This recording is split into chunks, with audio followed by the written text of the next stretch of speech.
रात का समय था। आसमान पर बादल छाए हुए थे और चांद की हल्की रोशनी जैसे डरते डरते जमीन पर उतर रही थी। गांव धनपुर, यह गांव बाकी गांवों से अलग था। यहाँ खेत खलिहान थे, मिट्टी के घर थे और हवा में पुरानी लोक कथाओं की गंध। पर इस गांव की पहचान किसी किसान, किसी मंदिर या किसी मेले से नहीं थी, बल्कि एक पुराने बरगद के पेड़ से थी। गांव के बीचों बीच तालाब के पास वह पेड़ खड़ा था, इतना विशाल कि उसकी जड़ें जमीन से बाहर निकलकर सांपों जैसी रेंगती थीं। लोग कहते थे उस पेड़ के नीचे रात में कोई नहीं ठहरता, जो ठहरा वो सुबह तक जिंदा नहीं बचा।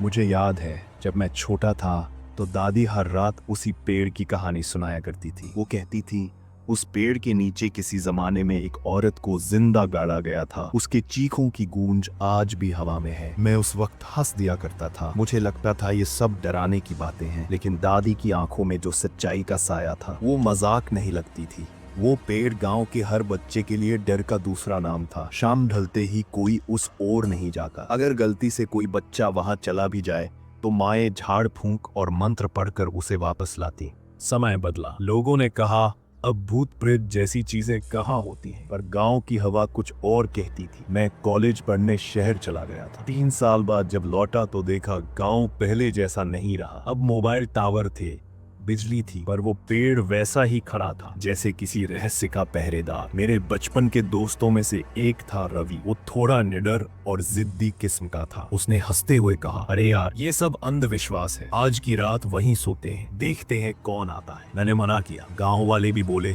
पगला गया है तू, वहां रात बिताने वाला कभी नहीं लौटा, और रवि नहीं माना। उस रात अमावस थी, आसमान काला और हवा में नमी थी। रवि, मैं और 2 और दोस्त सुरेश और नितिन सब मिलकर पेड़ के पास पहुंचे। पेड़ के नीचे मिट्टी सूखी थी, पर जैसे किसी ने हाल ही में खुदाई की हो। एक कोना थोड़ा धंसा हुआ दिखा। रवि ने कहा यही बिस्तर डाल देते हैं, देखते हैं क्या होता है। हमने हंसते हुए अपने फोन निकाले, रिकॉर्डिंग चालू की। रात के 10 बज रहे थे। झिंगुरों की आवाजें, दूर कहीं कुत्तों का भौंकना और तालाब में मेंढकों की टर्रर टर्रर, बस वही आवाजें थीं जो सन्नाटे को चीर रही थी। हम चारों भागे। सुबह गांव लौटे तो सब हमारी हालत देखकर हैरान थे। हम कांप रहे थे, कुछ बोल नहीं पा रहे थे। रवि की हालत सबसे खराब थी। वो लगातार बड़बड़ा रहा था। वो जिंदा थी, वो जिंदा थी। गांव के लोग उसे तांत्रिक के पास ले गए। तांत्रिक ने बस उसकी आंखों में झांक कर कहा, जिस आत्मा को तुमने जगाया है वो अब शांत नहीं होगी। हमने जो वीडियो रिकॉर्ड किया था वो देखने की हिम्मत किसी की नहीं थी। 3 दिन बाद मैंने हिम्मत करके उसे देखा। वीडियो में हम चारों हंसते बोलते नजर आ रहे थे। फिर अचानक कैमरा झटका खाता है और पेड़ की जड़ के पास एक सफेद साया खड़ा दिखता है। चेहरा धुंधला पर आंखें लाल चमकती हुई। वीडियो वहीं रुक जाता है। गांव के बुजुर्गों से पूछने पर पता चला बहुत साल पहले वहां एक शीला देवी नाम की औरत रहती थी। लोग उसे चुड़ैल कहते थे क्योंकि वो बीमारों को झाड़ फूंक से ठीक करती थी। एक दिन गांव के ठाकुर का बेटा बीमार पड़ा और मर गया। गांव वालों ने उसी पर इल्जाम लगाया कि उसने बालक की जान ली। भी ने बिना सोचे समझे उसे पेड़ से बांध कर जिंदा गाड़ दिया। मरते वक्त उसने कहा था, जिसने मेरे साथ अन्याय किया उसका नाम मिटा दूंगी, और जो इस पेड़ के नीचे रात बिताएगा उसका भी। उस दिन के बाद हर अमावस को उस पेड़ के पास औरत की चीखें सुनी जाती थीं। रवि अब ठीक नहीं था। वो दिन रात पेड़ के पास जाने की बात करता। एक रात बिना किसी को बताए वह चला गया। सुबह लोग उसे तालाब के किनारे मरा हुआ पाए। चेहरे पर कोई चोट नहीं, बस उसकी आंखें खुली थीं, जैसे उसने कुछ डरावना देखा हो। गांव वाले बोले पेड़ ने उसे ले लिया। तांत्रिक ने कहा कि उस आत्मा को शांत करने का एक ही तरीका है, वहीं उसी पेड़ के नीचे एक दीपक जलाना और उसकी आत्मा से माफी मांगना। हम तीनों ने हिम्मत की। शाम ढलते ही वहां पहुंचे, घी का दीपक रखा और हाथ जोड़कर बोले, शिला देवी, अगर हमारे दोस्त से गलती हुई तो माफ करना, अब कोई यहाँ नहीं आएगा। हवा धीरे धीरे शांत हो गई। पेड़ की डालियां जैसे रुक गईं। पहली बार लगा कि वहां कोई सुकून है। कई महीने बीत गए। गांव में सब कुछ सामान्य दिखने लगा। लोग फिर तालाब के पास जाते, बच्चे खेलते, पर रात होते ही सब दरवाजे बंद कर लेते। एक दिन शहर से कुछ यूट्यूबर आए। उन्होंने गांव के भूतिया पेड़ की कहानी सुनी और कहा, चलो आज वहीं रात बिताते हैं, वीडियो बनाएंगे। गांव वालों ने बहुत मना किया, पर कौन मानता है आजकल की दुनिया में। रात को उन्होंने कैमरा लगाया। सुबह तक वो तीनों गायब थे। सिर्फ कैमरा मिला, जिसमें आखिरी रिकॉर्डिंग में वही सफेद साया पेड़ के नीचे खड़ा था।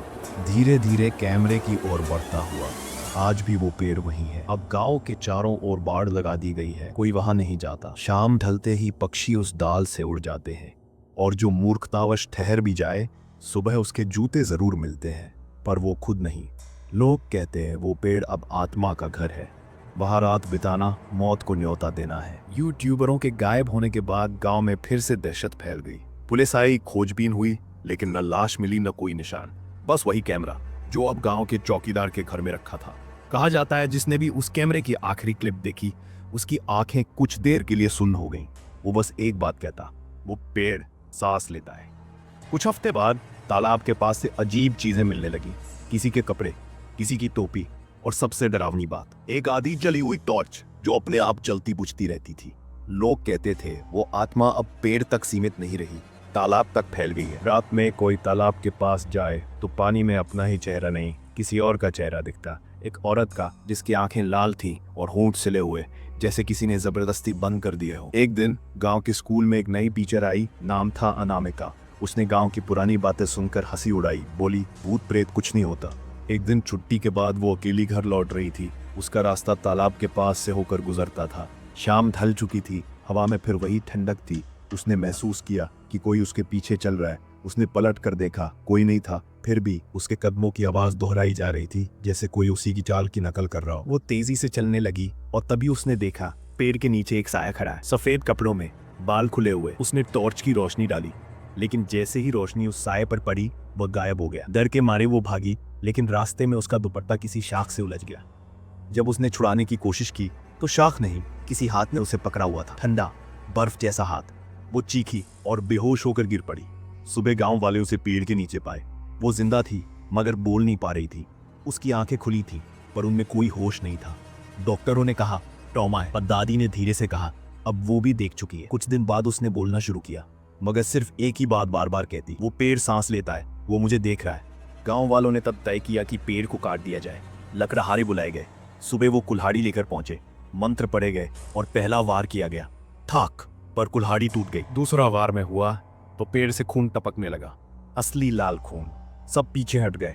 एक तेज हवा का झोंका आया और पेड़ से कराह की आवाज आई, जैसे कोई औरत दर्द में चिल्ला रही हो। उस दिन के बाद किसी ने उस पेड़ को हाथ नहीं लगाया। गांव वाले बोले अब वो सिर्फ शिला देवी की आत्मा नहीं रही, वो पूरा पेड़ बन चुकी है। रात में लोग कहते हैं उस पेड़ की डालियां खुद हिलती हैं, जैसे किसी को पकड़ने बढ़ रही। तालाब में पानी नहीं, पर प्रतिबिंब में हमेशा कोई खड़ा दिखता है। आज भी अगर कोई उस पेड़ के पास जाए तो हवा में धीमी आवाज सुनाई देती है, जैसे कोई फुसफुसा रहा हो, मैं इंतजार में हूँ। गांव का नाम अब नक्शे से मिट चुका है। कहते हैं तूफान में सब बह गया, पर उस बरगद का पेड़ अब भी वहीं है, अकेला, तालाब के किनारे, जहां अब कोई पक्षी नहीं बैठता। रात होते ही बस हवा चलती है और किसी के कदमों की आवाज दूर से आती है, थक थक थक, जैसे कोई अब भी वहां लौट रहा हो।